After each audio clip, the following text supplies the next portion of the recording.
What's up, YouTube? Welcome to the channel.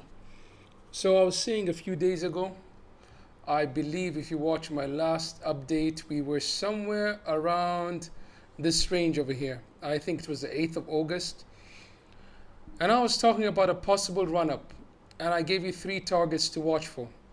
I said first target for Bitcoin could be going to 29,788. And if that doesn't hold, then we'll be coming to the trend line. And I told you that could be 30,250, and Bitcoin pumped to exactly 30,250. My next target to the upside, because I didn't really like this rejection, it wasn't strong enough to entice me to think we're going lower, but we may still go lower. But the next target to the upside, if we pump the trend line again, would be at around 30,361, and the value area high of the May 2022 range at 30,656. I still believe we have some downside, though the CPI data and unemployment claims came out somewhat bullish for the market and bearish for the dollar. You would expect the dollar to dump harder. We still have the rest of the day. The markets aren't closed yet. As you can see, the CPI came out negative. So that's bad for the dollar. Unemployment claims came out higher than forecasted, and that should be bullish for the markets and bearish for the dollar. This is what the Fed wants to see. It wants to see more people claiming unemployment, and that would make people believe that the Fed will go for quantitative easing. It will reduce the amount of rate hikes, or even pause or hold or stop the rate hikes. As long as there are more people unemployed, the Fed is happier. That means less people are spending money. That means inflation is less of a threat. Now, what I was saying the other day is that there's a possibility we could come down to the 28K range. I even gave you the possibility now that we might be going up. So either way, you would know how and where to trade this, where to put in your trades. So if it comes up on today's candle, I would expect it. If it comes to the trend line, then we would be seeing the 30,250 again. No, that's not the daily. The daily would be here. Let's put it here. Looking at the daily chart, this would be our next zone, 30,330. And if it goes up, then 30,656. As you can see, those are zones we've sold off from over here, 30,250. If we even get up here, then that would be a nice zone to short, 31,500, 31,400. You can see there was a strong sell-off over there. I would like Bitcoin to come down and show me a retest of at least 50% of these candles move up. Somewhere around here, at least retest the POC. When we were getting rejected at the value area high, I expected going low, but now we're bouncing off the value area high. Looking at a higher time frame, if you look at the weekly, then you would see that it's still struggling over here. Look at that. It's still struggling at the POC of May 2022 range. However, this is a candy cane pattern, and looking at it, you could see it as a fractal. I will delete everything from the chart so you could see what I'm talking about. I was looking at this early on today, and I was saying to myself, these two, this and this, have some similarities, or even this and this. We had some sort of a double top here, we had a double top here, we had a spike up. This is our spike up. Then we came down and we made a double bottom sort of, and we did it over here, and we spiked up slightly and came down, spiked up, came down. Now if this is our low for Bitcoin, then you could assume and say that, okay, last time we did this from this low over here to the peak over here, we spiked down to the 50% retracement. If we do it with this small fractal over here and say, okay, from the low to the peak, you can see we came very close to the 50% retracement. There's still some room to go lower. I would like to see 28,312. Then that would be identical. However, it doesn't have to do that, but that would be nice if it can hold this zone. Then I can assume, and these are all assumptions, they don't have to play out. I can say that, okay, last time Bitcoin did this, After we went down 50%, we rallied around 56%, if I'm not wrong. We came up 59%.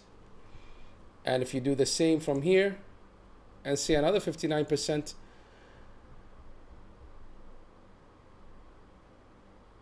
that will bring you to 39,000. I don't see that happening, even if you want to look at it compared to this fractal over here, and you go to the 4 hourly and you look at them, they have some similarities. And if we go to that range and you look at what Bitcoin did from the lows here after we spiked down, and I believe this was also 50%. We take it from the low over here just before the pump, the lowest low. We came down below 50%, and then we spiked up, if I'm not mistaken, 56, or was that Ethereum? 59 also for Bitcoin. Similarities between this move and this move. Now let's see if it will still play out on a smaller range. Now, you could see that we retraced 50 over here. Even here we retraced 50. We pumped around 58, 59. Even here we pumped around 58, 59. If this pattern is going to repeat itself, then I would see Bitcoin coming down to 28,300, spike lower a bit. Remember, this is on a high time frame, on the 4 hourly, medium time frame. I would expect a spike down, coming to 28.3, possibly a bit lower, 28, or even a bit lower. Spike down, then we get that from the low of 28.3, or slightly lower, let's say 28K, because I have a zone there, 28,022 is a value that I have a support there. Go up for 56%, or 58, 59, that could bring us to 44K. That's a crazy amount. I don't see Bitcoin doing that anytime soon. I might be wrong, but I see more downside for Bitcoin in the coming days. However, when everyone's bearish, you should be careful. When everyone thinks Bitcoin is going to drop, like here, everyone thought that we're going to see 20K again. We pumped right up. Over here, we thought we're going to see 15K again. We had a rip up. Look at that. How many days? And we just went up. Then we ranged sideways. Looked like we're going to drop again. And we pumped. That pattern, what I said, the candy cane pattern, if you look on the weekly, we're forming sort of that pattern again. You can see we come down, form that pattern, pump up, pattern again, pump up. This move up could be done. We're coming down in a corrective manner, and that is good for Bitcoin. If we're coming down in a corrective manner, that means that there is a possibility for more upside after we're done. But as I said again, I expect more downside. If we go to this low and we pump to this pump and we say that was it, 1-to-1 could bring you down to 26,978.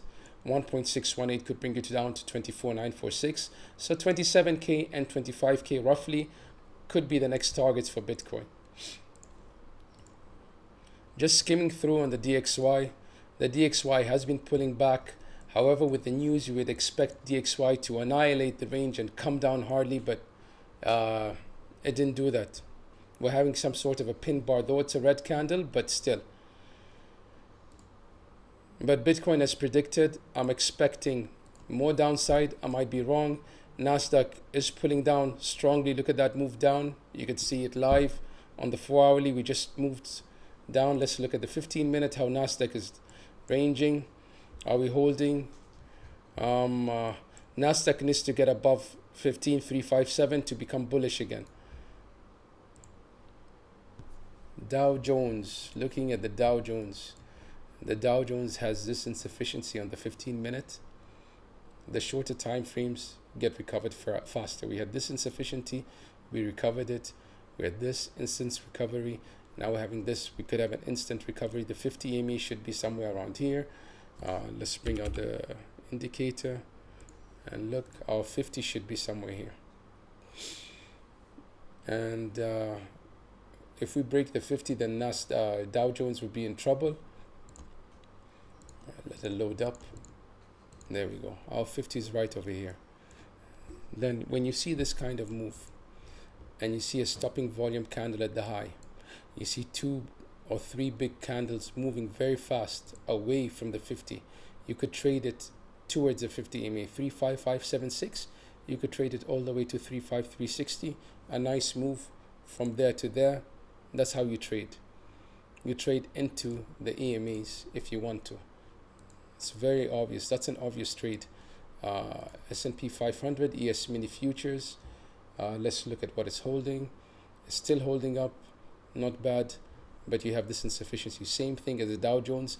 Looking at this, I would assume to do like what the Dow Jones did. It's a bit of delayed. We had a stopping volume candle, and if you look at the tick volume to see, let's look at the PVRA volume. Not very big volume at the highs, but not a small volume. So yeah, I would assume there might be a pull down. Ethereum, on the other hand, I mentioned in the Discord today, if Ethereum wants to be bullish, we need to hold the 1850 at the moment. That's a big candle. Markets opened around 45 minutes ago. So the market opened somewhere here and is showing me the direction. So possibly that's the direction of the day. We try to get above the daily open. I told the people in Discord 1850 must hold, and we must get above 1854. That's daily open. If you can hold that, then we might see some upside. Let's see if this is just a flush out of the first hour of trading. But usually at this time, the market shows its hand. It tells you where it wants to go. So let's see how it reacts. Targets for Ethereum 1866 is the POC. So you got rejected there on the 9th. You got rejected there hard on the 9th twice. You had 2 entries there. If you're going to bounce, then this is the zone to bounce. Otherwise, you're flushing down, because you see we've been holding this. If we break below 1845, then we really need to hold this zone, the psychological high 1838.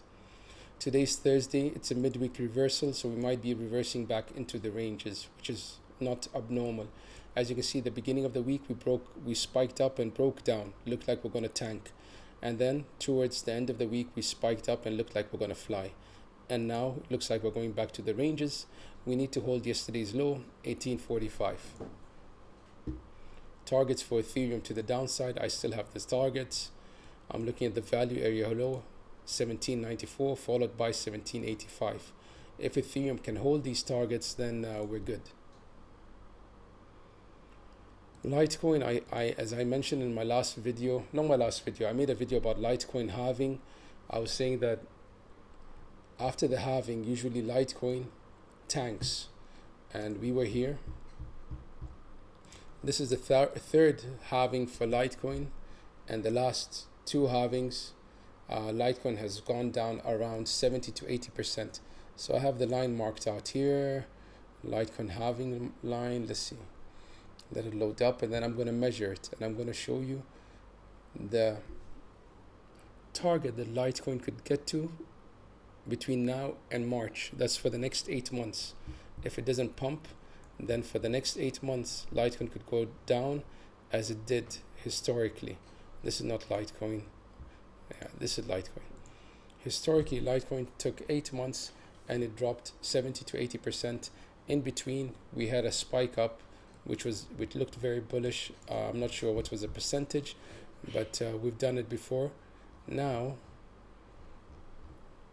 just to show you, if you entered a short on Litecoin around here, when Litecoin spiked up $94, you would expect in the next 8 months, from now until March, March 2024, for Litecoin to go down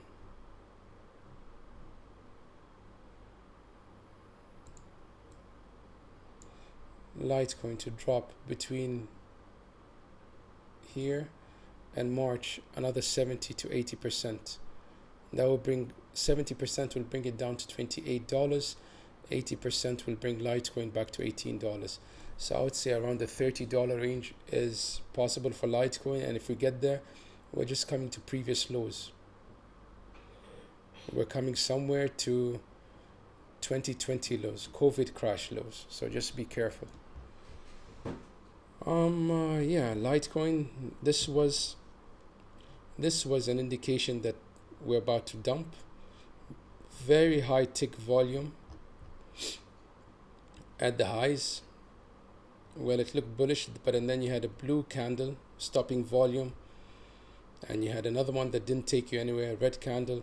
So it was giving you some indications on the daily that you are about to flush down. At the moment, even on the daily, you're below the 50 EMA. On the 15-minute, let's see if it had any interesting moves today with Bitcoin's move and the rest of the market. Nothing much, nothing noticeable. We're breaking down below the 50 EMA. Yeah, that's my update for the markets. If you did like it for me. Subscribe to the channel, join the free Discord, support the channel via the link, buy me a coffee link in the channel description. The VIX has been pulling down, so that is telling you there are more calls than puts on the VIX. The market is getting more bullish than bearish on the S&P. The S&P, people trading the S&P are getting more bullish. So the lower this goes is telling me the calls, this is a put to call ratio. So the buys or the longs are more than the shorts or the sells. So that's telling me people are bullish on the S&P, and because of the news that came out. So we might see some interesting upside for the S&P. S&P, Dow Jones, and Nasdaq are approaching the 1% change for the day. So if they're above 1%, then you could say it's an accumulation day, and that's a positive thing. All right, guys, that's it. See you on the next one.